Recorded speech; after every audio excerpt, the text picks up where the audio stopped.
already at that point in my life where I was like, I want to do something else. So I just quit. I went through some like life changes and I just like quit, and I was like, I'm going to figure it out and become a freelancer Squarespace designer. I don't recommend it because, well, I don't recommend just quitting because I didn't have any savings saved up. I had nothing, no prospect clients, nothing. I was just like, I'm going to figure it out.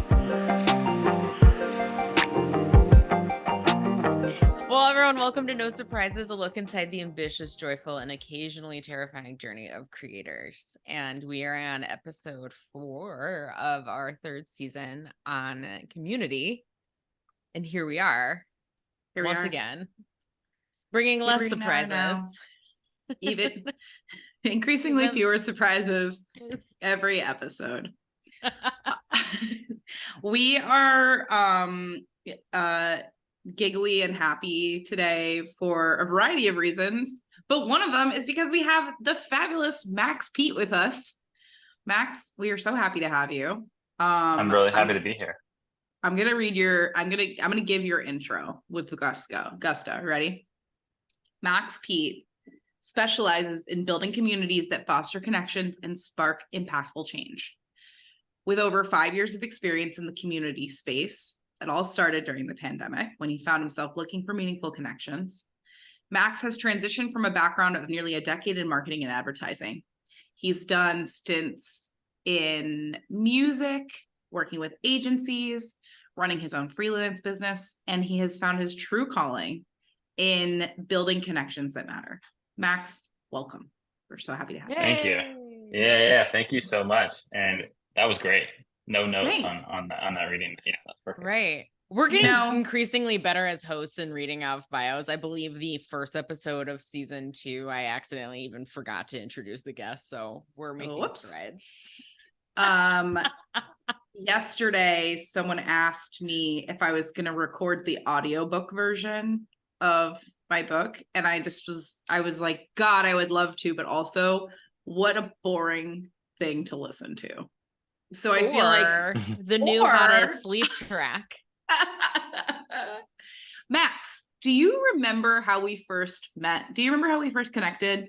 Because I know we chatted around Squarespace stuff, but I was curious if you recalled like how we actually first linked up. Yeah, I think it was definitely through Squarespace. It was either through being like in the Squarespace experts page and then one of us reaching out to say hello to one another, or it was through Justin or Christy or another Squarespace professional that kind of like put us together. But yeah, it's been a while because like I started in Squarespace probably around like 2016, but like I was really like marketing myself in like 2018. So I think it was probably around like 2018 or 19 that we first connected, which is I believe it.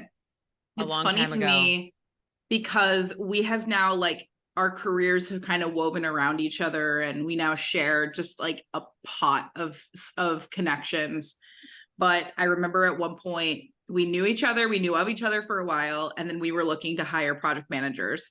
And I remember we interviewed you, and I just remember being like, Max, we adore you. Do you really want to do this? And you're like, I don't know. And then like the next thing I knew, you ended up in community. And I just remember thinking like, what a perfect place for you to be. Let's start by talking about this. You can tell us a little bit about your career and take us up to like that moment where community became a part of your professional life. Yeah. So out of college, I started in music, working in the music business, running social campaigns and building artists like Facebook page and Twitter pages. This was back in 2012, 2013. So still very new. Like artists really weren't running ads or email campaigns a lot, and they didn't really have a huge Facebook or social presence. So that was a really cool time to be in that space. Learned a lot about the digital side of stuff.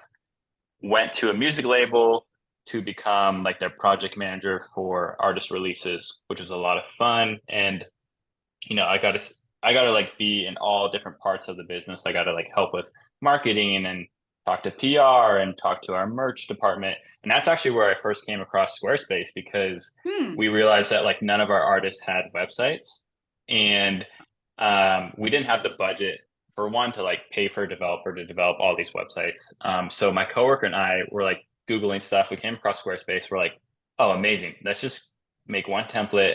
We'll duplicate it for each artist. We'll change out the imagery and copy and all that stuff. And by doing that, I was like, I could turn this into a business working with small businesses. And I was already at that point in my life where I was like, I want to do something else. So I just quit. I went through some like life changes, and I just like quit, and I was like, I'm going to figure it out and become a freelancer Squarespace designer. I don't recommend it because, well, I don't recommend just quitting, because I didn't have any savings saved up. I had nothing, no prospective clients, nothing. I was just like, I'm going to figure it out. And Honestly, sometimes it's yeah, the way the best stories start. I know I shouldn't say that, but like I'll always say, I'm like, I don't recommend it, but I don't know if there's another way. yeah, no, sometimes, you know, you just have to kind of force yourself to do this. Otherwise, it's just not going to Right. happen. Take away all lifelines. Yeah. And you're just like, and part of me too was like, okay, if I need to go back to work, I'll figure it out. I'll do it. And then I'm not too good to like, I'll take any job really at that point. I was like, I'll work whatever to just make some money. And so I just like, yeah, I just was randomly on Craigslist looking for clients, was randomly like, my first websites were like, I charged like $300, $400. And I was like, whoa, I'm making money. Like I'm making a lot of money now. Um, and then quickly realized that like, that was just like the worst project ever. And the clients were the worst ever. And, but you know, you're new and you're just starting out. So, did that, like, yeah, the first year was just a struggle of finding clients, building my business. And then I just, yeah, really honed into Squarespace. And then I just started to see like other Squarespace designers that were kind of doing similar work than me, doing things like that. And I was like, all right, I'm gonna just reach out to them and connect, and maybe they have leads that they can't close, or maybe we want to become friends and share resources.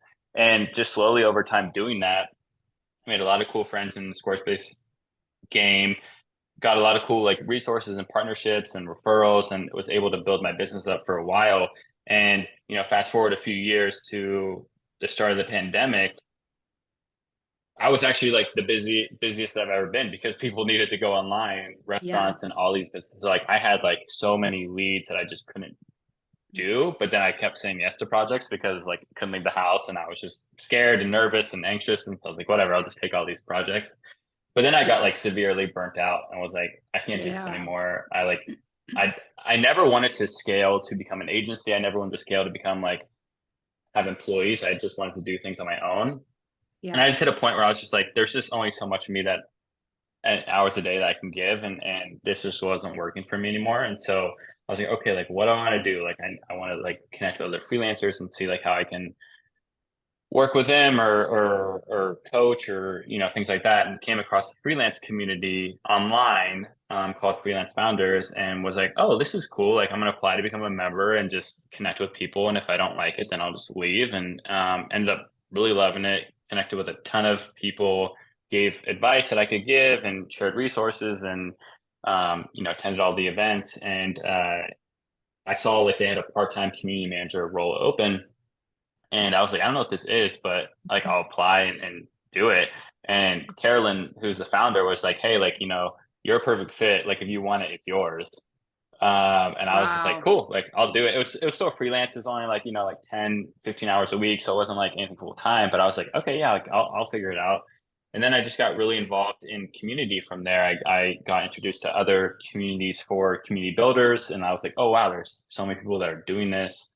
And like, this is a career, and, you know, something that like, I was like, oh, like through marketing, I always felt like that there was something missing in that field that I just couldn't quite pinpoint what it was. But then when I got to community, I was like, oh, this is it. Like, this is what I truly love to do.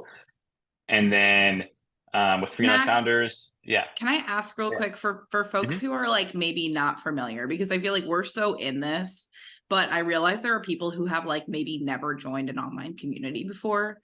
Can Yeah. you give us kind of like the 10,000-foot view of what that is and what your role as someone who like cultivates that is? Like, what's the Mhm. day-to-day like for you? Yeah. So, you know, online communities come in all shapes, in sizes and for different purposes. Some are, I would say are forum based where people can go and ask for support for a certain product or get like advice on things like that. For the freelance community that I was part of, it was just a place for other freelancers to connect with one another. Because, as like freelancing can be a pretty lonely journey. You don't necessarily always have the team or support to like ask questions on things about, oh, how do I upgrade to an LLC? I don't want to Google this because there's so many different answers and I just don't trust Someone it. just told me the single answer. Yeah. Yeah. So like, like how do I connect with other freelancers? And then, same with like, maybe there's other opportunities out there that I'm not thinking of or resources and so with freelance founders, it's all about fostering this connection and building and leveling up freelancers' careers. So like maybe they're at like the midpoint, they really wanted to become a senior and they just didn't have the tools or resources to get them there on their own. And so part of my role and responsibilities there was like kind of develop that, help them elevate their careers to that. So that was through bringing in guest speakers that they probably wouldn't have access to talk about certain things. Maybe that was financial or legal or client side. That was through building resources for members. Maybe it was like, hey, like, I don't know how to put together a structure on like how to charge hourly or retainer rate because I don't know how to calculate all these formulas. So like we'll put together like an example sheet of this so that members can duplicate and use it on their own. And just different resources where members want to have access to. And the same with job opportunities. So, like creating a way where members can share leads with one another where it kind of stays in that community. And so it feels special and part of that, like where they're not going to be able to get on any other job board or anywhere else. And so, yeah, I would say a lot of that was just like help leveling up freelance careers and getting them the support and connection that they need. Again, there's other types of communities that are not necessarily around that, some are more, like I said, just focus on support or just focus on product questions or product updates around, a certain thing. But the ones that I really like to be part of are really just around fostering connection, fostering growth, and just putting people together to show that one, they're not alone to so that they can, grow and yeah. That's awesome. Is there like an emotional weight to that for you? I know that, when you're building websites for clients, ideally you care about the outcome.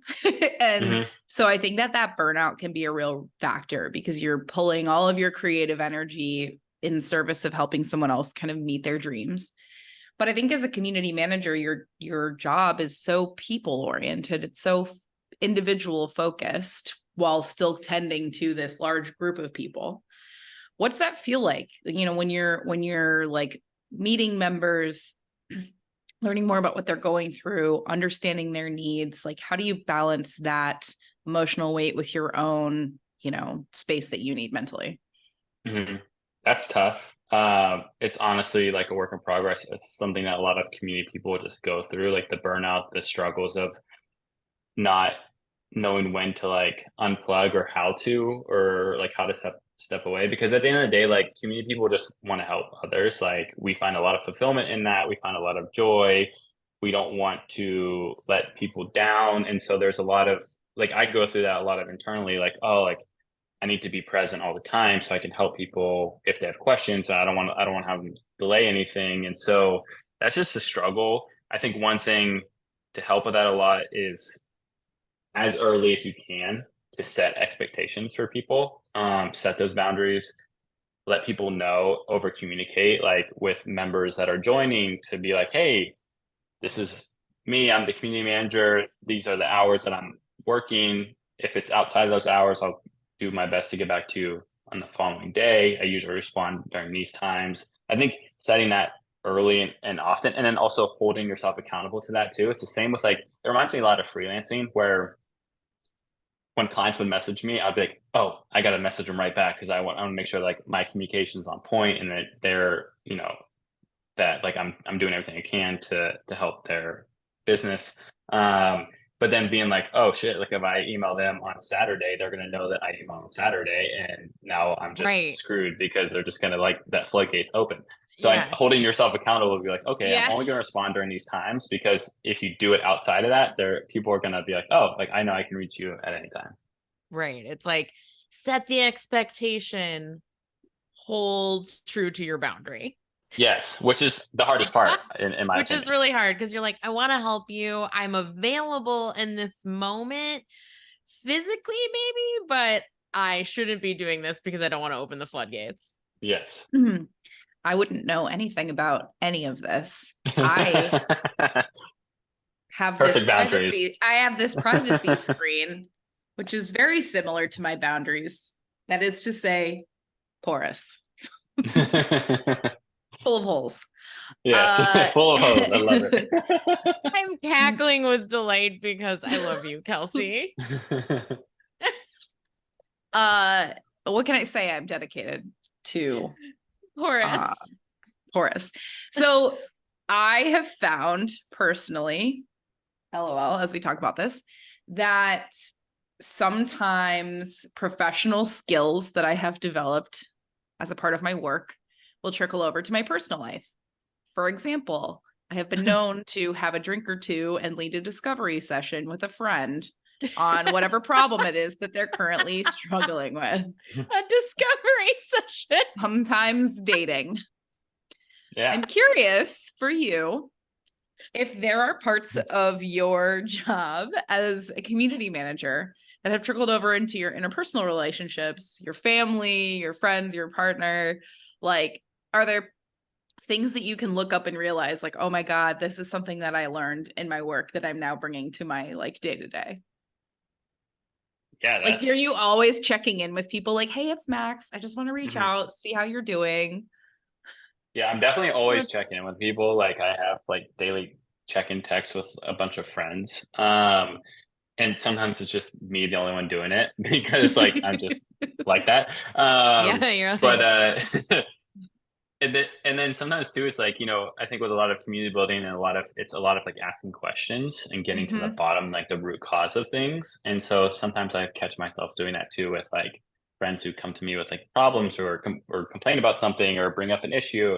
It's a lot of like that, going back to a childhood, being like, why is that like this? Like, why do you feel like this? Like, what is really causing this? And so like sometimes like, oh dang, like I'm bringing my community work into this. And then also I would say part of it too is like just introducing people to one another. I'm like, oh, I think you would get along with this person, so I'm going to make this intro, or I'm going to connect two networks together because I know the power of when networks converge. And so I'm like, okay, how can I like introduce someone to somewhere, or like introduce opportunities to them that they might have access to. So yeah, I think a lot of my community work seeps into my real life outside of work.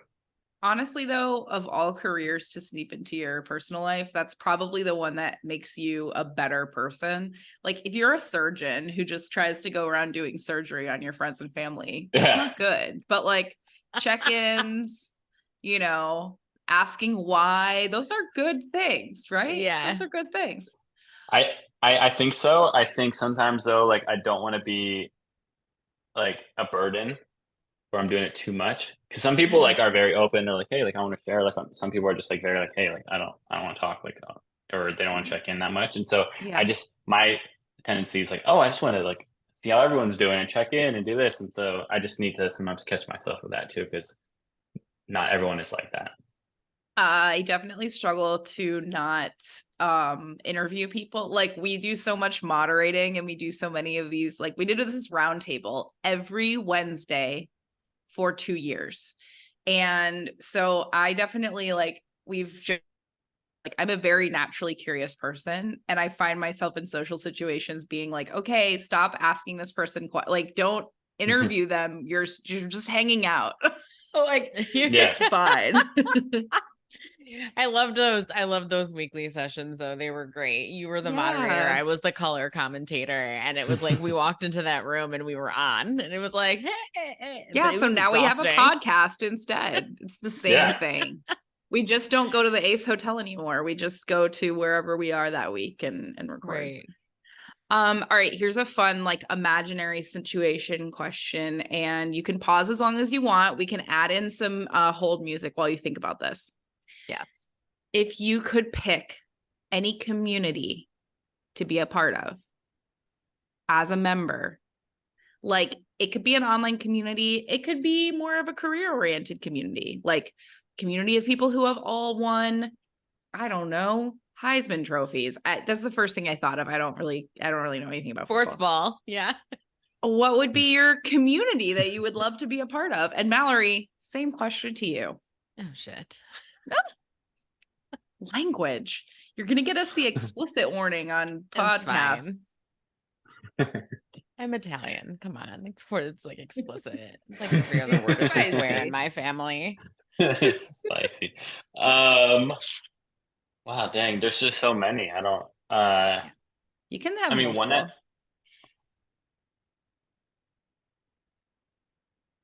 one that comes to mind is like there's this community that's currently out there called Hampton. Sam Parr founded it he created the newsletter called Hustle. And then sold it to HubSpot, and then he has this community called Hampton. And it's like, to be in that community, you have to be earning a certain amount of revenue or raise a certain amount of money, and your company has to be like, sizable. But there's like so many, I imagine, great insights shared and connections in that community. And my wife runs a small business who they're not doing like any like VC stuff or like raising rounds or stuff, but I feel like being part of that community would be so beneficial for like not only me to learn stuff, but for her too. And so I'm like, that would be something that I'm like, yeah, I think that would be really awesome. So Sam, if you are listening, send me an invite. I'm not making a certain amount of money, but I'd love an invite. But yeah, other than that, like,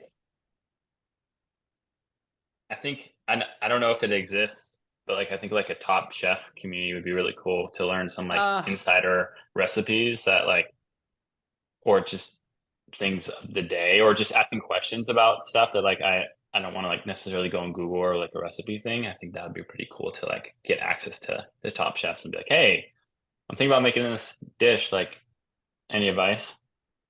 We are such big Top Chef fans. Padma would be like, this dish needs more acid. She would. Do you know that they're Padma filming the forever. next season of Top Chef in the great state of Wisconsin? Oh no, I did not know that.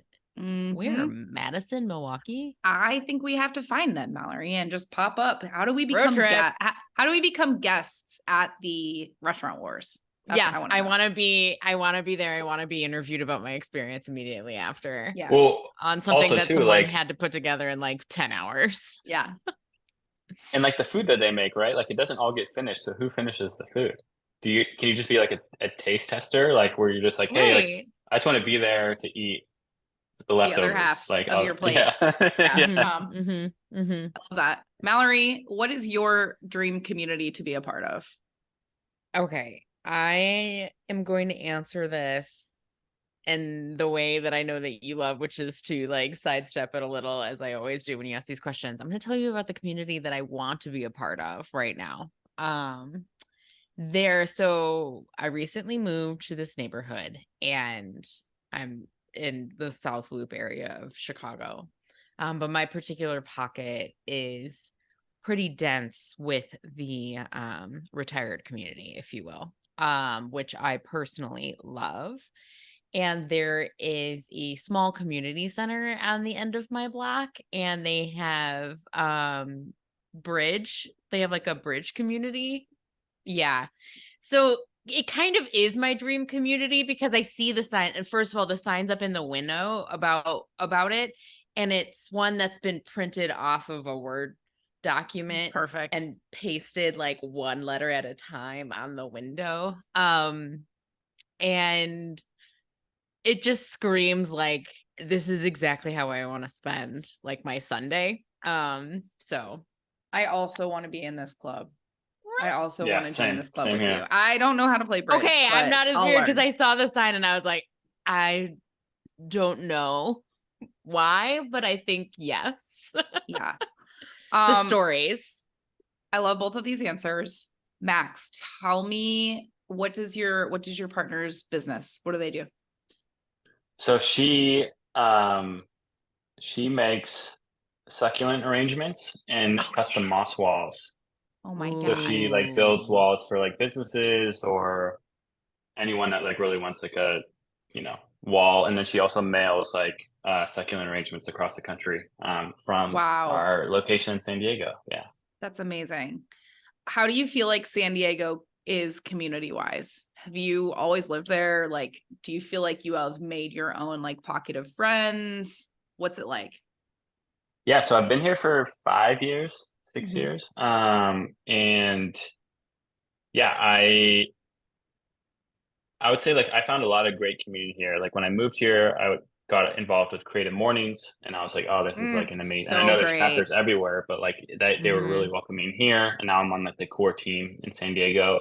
Um, there were some run clubs and local coffee shops in my neighborhood that like I got involved with, and now being here, a few years, like I've gotten to meet people and like have friends. It definitely takes time. Like it takes Yeah. a couple of years to like establish that.